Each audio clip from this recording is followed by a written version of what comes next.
Il fournit la moitié de notre oxygène et absorbe l'essentiel de la chaleur que nous produisons. Mais l'océan abrite aussi des ressources très convoitées. De plus en plus d'industriels considèrent que c'est un peu un nouvel Eldorado. Pollution, surpêche, réchauffement. Les dégâts causés par l'homme ne connaissent pas de limites. L'océan joue un grand rôle dans la régulation du climat et il est menacé. Quand la connaissance est claire, il faut passer à l'acte. Dans un contexte mondial incertain, des scientifiques se battent pour trouver des solutions. Ce que l'administration Trump aimerait pouvoir faire, c'est négocier avec la science. Et donc, quand on ne peut pas dealer avec ça, on casse, on vire.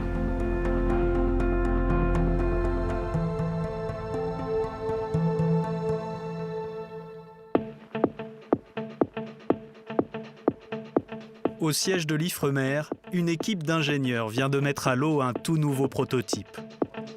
6 mois de tests sont prévus avant un premier périple dans les grands fonds. Ça fait plaisir que ça fonctionne. Au bout de 4 ans.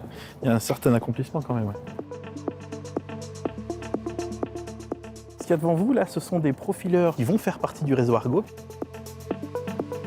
Ils sont destinés à plonger jusqu'à 6000 mètres de profondeur, contrairement notamment aux 2 premiers qui plongeaient à 2000 mètres et à 4000 mètres. Ces cylindres étanches sont les thermomètres des océans. Des bijoux de haute technologie qui vont rejoindre un réseau de près de 4000 flotteurs, répartis sur toutes les mers du globe. Ils plongent dans les abysses pour mesurer la salinité, la pression et bien sûr la température de l'eau. Les profileurs remontent ensuite à la surface pour la liaison satellite. Ils fonctionnent en totale autonomie pendant environ 7 ans. On va retrouver un peu les mêmes contraintes que quand on va envoyer un satellite dans l'espace pour aller faire de l'exploration lointaine. Il y a un vrai défi technologique pour aller à 6000 mètres, puisque à 6000 mètres, il fait nuit, il fait extrêmement froid, on va être entre 2 et 4 degrés. Et surtout, vous avez une pression énorme de toute la colonne d'eau qui appuie sur vous. Donc on a des pressions qui dépassent les 600 bars.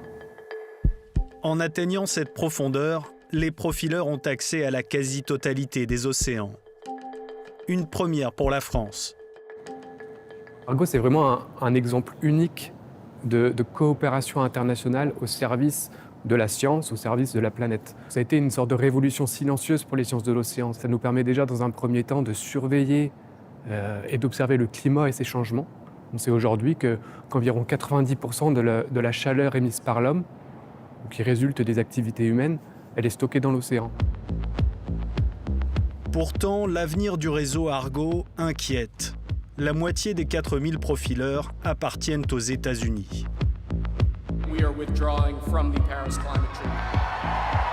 Et Donald Trump cible ouvertement les recherches liées au réchauffement climatique. Les coupes budgétaires et les licenciements se multiplient depuis son arrivée au pouvoir. L'administration Trump et sa prise de responsabilité s'est traduite par des choses qui sont de nature diverse. Il y a des choses qui relèvent effectivement du déni climatique, pour dire les choses simplement. Est-ce que les États-Unis vont continuer d'investir dans ces flotteurs qui vont aller jusqu'à 6000 mètres ou est-ce qu'ils vont s'arrêter? Voilà le type d'interrogation qu'on peut avoir. L'Ifremer, institut de recherche entièrement tourné vers l'océan, collabore depuis des décennies avec les États-Unis, comme lors de la découverte de l'épave du Titanic en 1985. Si des échanges ont été maintenus, d'autres ont subi un coup d'arrêt brutal. Certains scientifiques ne cachent pas leur colère.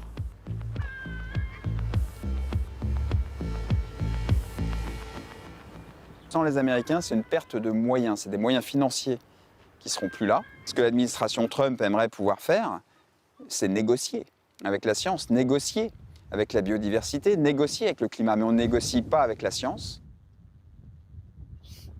Le travail de Fabrice Pernet cible l'une des principales menaces pour la biodiversité marine.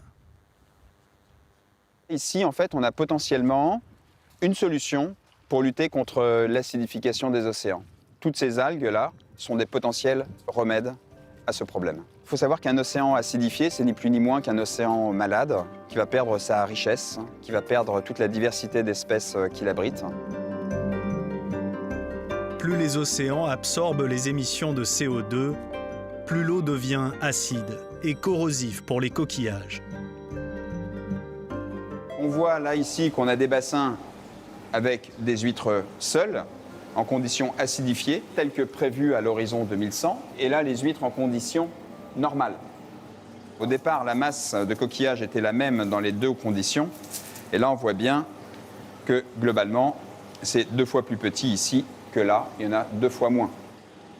Dans ce laboratoire, Fabrice veut montrer comment les algues permettent de contrer ce phénomène.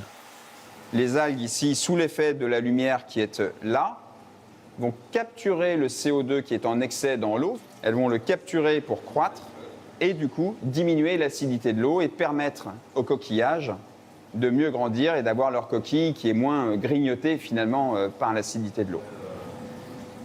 L'expérience est toujours en cours, mais Fabrice se dit optimiste. On a des huîtres qui se portent mieux, qui grandissent mieux, avec des coquilles qui sont mieux formées, qui sont de plus belles couleurs que sans les algues. La France est le premier exportateur d'huîtres au monde. Mais avant de finir dans nos assiettes, elle joue un rôle fondamental dans l'océan. Les coquillages sont des filtreurs. Et sans les filtreurs, l'eau se trouble, l'eau devient marron, la lumière n'y pénètre plus, et au bout d'un moment, tout meurt. Donc l'huître, quelque part, est un peu une sentinelle de l'état de santé du milieu. Le travail de terrain est indispensable à la recherche et requiert de plus en plus l'aide du grand public. Direction Cancale, en Bretagne Nord. Une zone réputée pour ses huîtres, mais pas seulement. Sortie de l'association à l'Arc sur un protocole de suivi mammifères marins. Je vous remercie pour les informations, je vous souhaite une bonne sortie. Dans le golfe normand-breton, on a une population sédentaire de grands dauphins, entre 500 et 600, ce qui ferait de la zone la plus grande population sédentaire d'Europe. Donc c'est pour ça qu'on a régulièrement la chance de croiser leurs routes.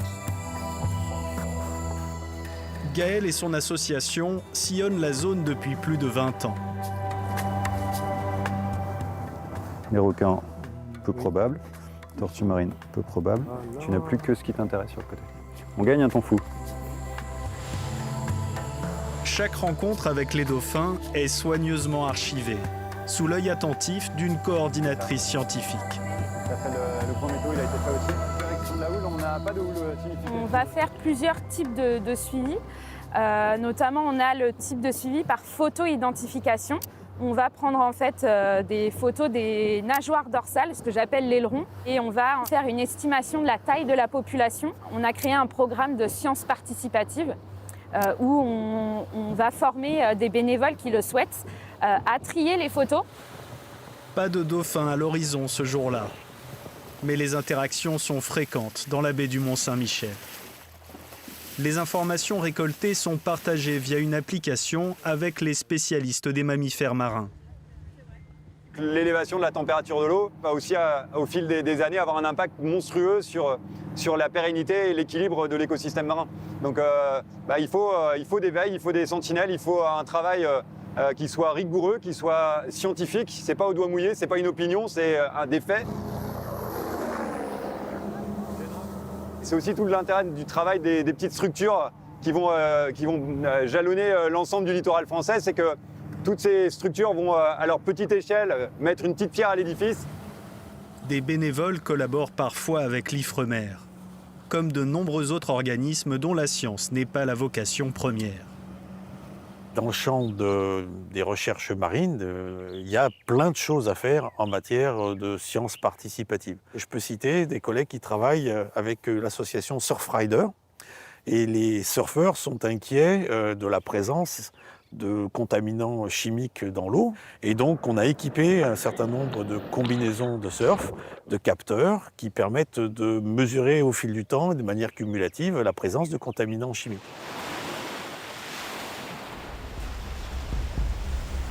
Pour étudier les grands fonds marins, les scientifiques doivent toutefois se débrouiller seuls. Ces sphères minérales reposent sur le plancher océanique, entre 4000 et 6000 mètres de profondeur. Elles suscitent autant d'inquiétude que de convoitises. Donc ça, c'est un exemple typique de nodule polymétallique. Donc c'est ce qu'on trouve sur les grands fonds de la zone qu'on étudie au milieu du Pacifique, en très grande abondance. Ces concrétions prennent des millions d'années à se former. et contiennent une forte proportion de métaux stratégiques, comme le cobalt, le nickel ou le cuivre.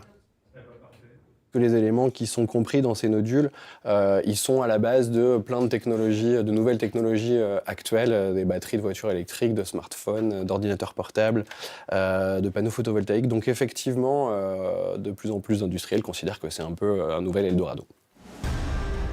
Pierre-Antoine et son équipe viennent de passer 1 mois et demi dans le Pacifique Nord, près de l'un des plus grands gisements de nodules de la planète. Une campagne d'évaluation des ressources et de recensement des espèces.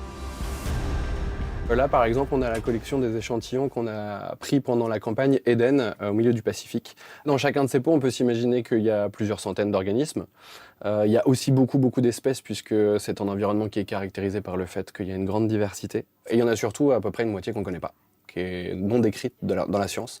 Donc ça veut dire qu'il y a potentiellement des centaines d'espèces à découvrir. Les richesses minières des grands fonds sont colossales.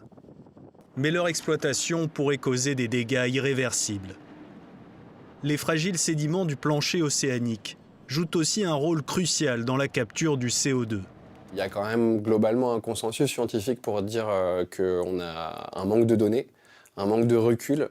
C'est ce qui justifie un consensus sur un moratoire pour dire il est trop tôt.